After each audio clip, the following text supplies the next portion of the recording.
Hello, this is Vladimir. Today is the 5th of April 2021. I wanted to discuss today or expand a bit on a topic about living off the grid in the city, rogue style, specifically when you go backpacking, living the nomad backpacking life, or not necessarily an entire life, but you can do this. As I mentioned in my previous chat, you can do this for a limited time, for a short period, or it could be for a longer period. It could be from weeks to months, even years, if you get to like it, get to enjoy it, and are able and willing to do this.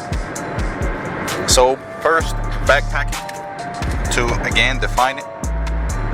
Living nomad is basically going off the grid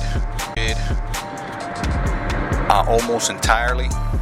You have done a few things, a lot of things to get you off the grid and embark in this lifestyle, whether it's short time or not. You have dumped your ID, dumped your phone, dumped your vehicle, dumped your job, dumped your social media accounts, dumped your money. So basically you don't rely or depend on those items, at least not as much as you used to.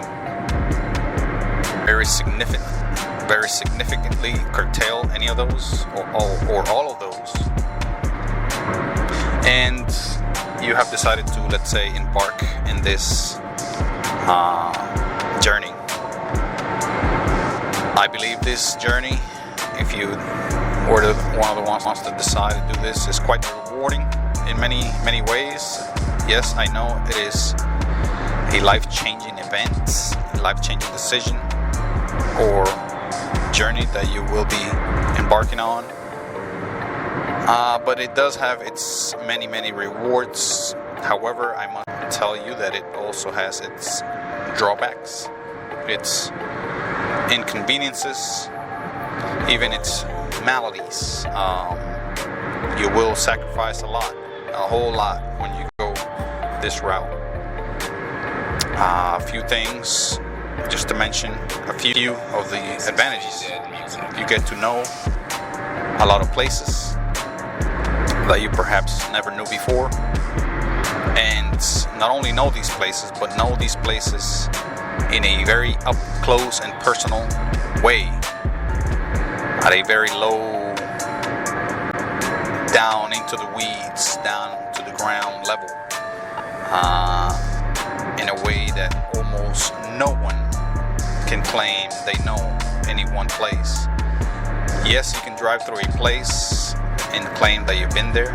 Yes, you can go to a hotel and claim that you've been there in a certain part of the country or city or area of the nation or even worldwide. But in reality, you basically are just a tourist visitor, a quick touch and go, passerby type visitor. Unless you have gone all in and walked and claim that you can, that you have settled, or even though it's for a short period, you have stayed in an area in an up and personal fashion. Unless you have, in my mind, unless you have walked in area for more than a day or two, get to know the people, get to know the places, get to know the details of that area, of that place. Get to experience the actual of how the people behave around it. Because remember, an area is made up of not only its environment, physical environment, but the people that inhabit that environment. There is a social environment, social construct that are unique to each area. Unless you get down on the ground, boots on the ground, shoes on the ground, or if you're disabled, you may be in a wheelchair, who knows, get your wheels on the ground, get to know people around,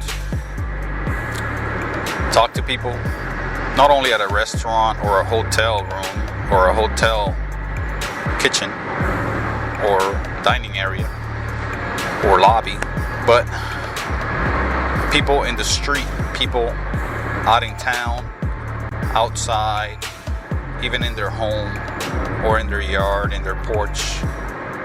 Unless you have known these people that way, you can't really claim that you know that area, because people at the hotel are usually travelers just like you, usually from outside of that area, so they don't know the area, they don't know how it's like. Even the people that work there are usually so much influenced by outside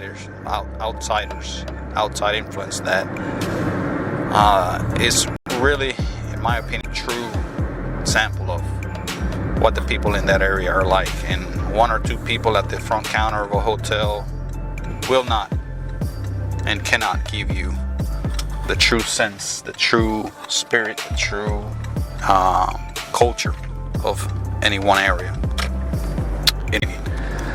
So that's one big advantage. You get to live up close and personal, get to know the details of the architecture, the details of the landscape, the flora and fauna.